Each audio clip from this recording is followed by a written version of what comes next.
Gaza തെരുവിലെ ചോര കണ്ടേ ഞാനും എഴുതട്ടൊരു കണ്ണീർ കാവ്യം.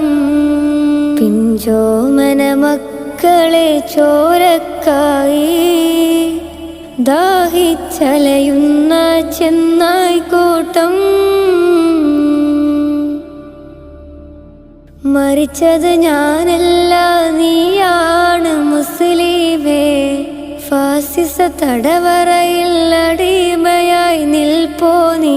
എന്ന് തീരും ഈ കണ്ണുനീരിൻ മോചനം നേടുകില്ലേ?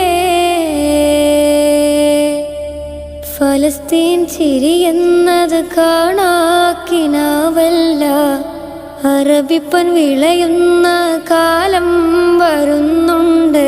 തഖ്വ കൊണ്ട്